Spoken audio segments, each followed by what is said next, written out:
welcome in. I'm Lynn Jarman Johnson with Consumers Credit Union. From finance to fitness, we have it all. And today we are featuring another one of our awesome business members. We love to bring you stories of success, but also stories of people who have really put their all back into the community. Today we're talking with Bincy Teodorescu, and she is an entrepreneur, a financial advisor, a business owner, and a community advocate. Bincy, thank you so much for being with us today. Thank you. It's nice to be here. So you know something, Bincy, I love following you on Facebook because you have so many positive posts about all of the different things that you're involved in. Let's start from the beginning. Tell us a little bit about you and what your passions are right now.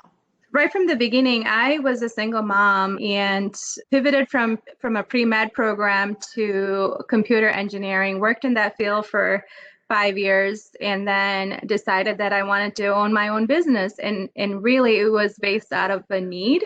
My daughter was struggling in school and wanted to help her. And I started doing some research, and she found the program that I have very helpful. And after a few months of being a student there, my daughter being a student there, I learned that, I don't know, I have a business sense. And I just said to myself, I could do this and I could do a better job than this.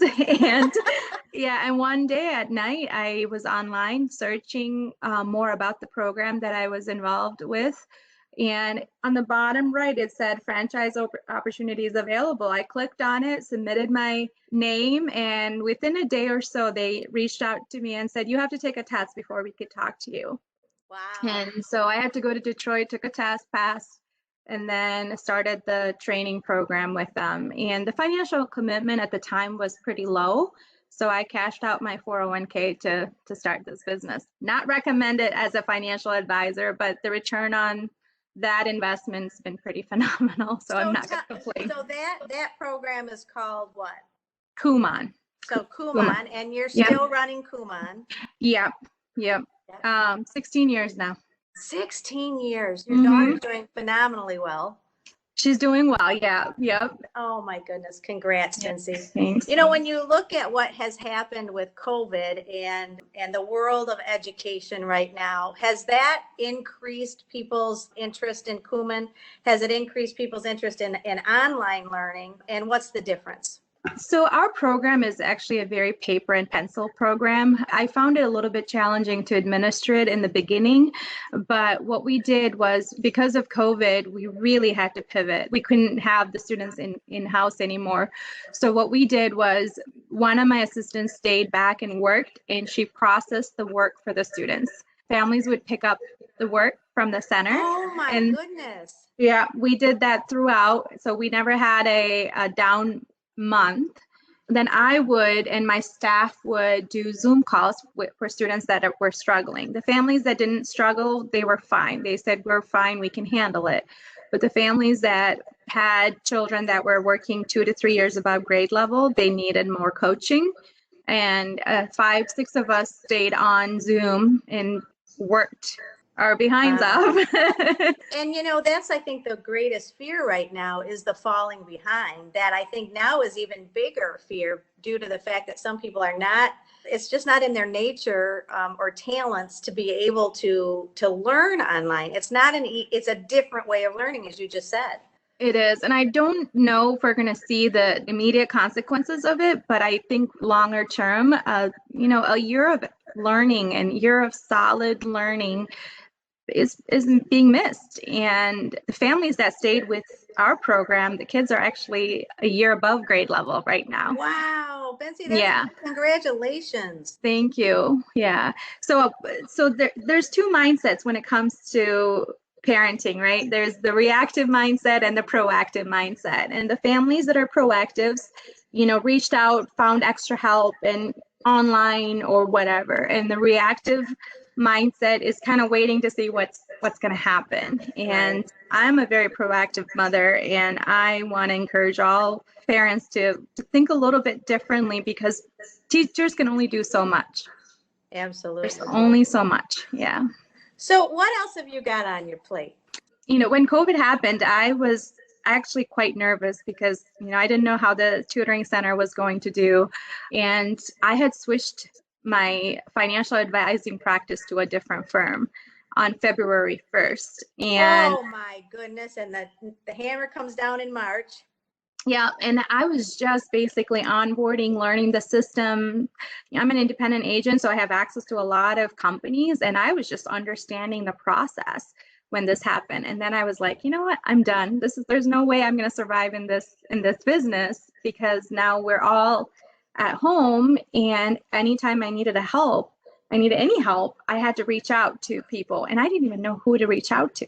It was really nerve-wracking, but it ended up that I did really well, because I just said, I'm just not going to let this stop me. So I just started researching, studying, trying to find all the right people to help me.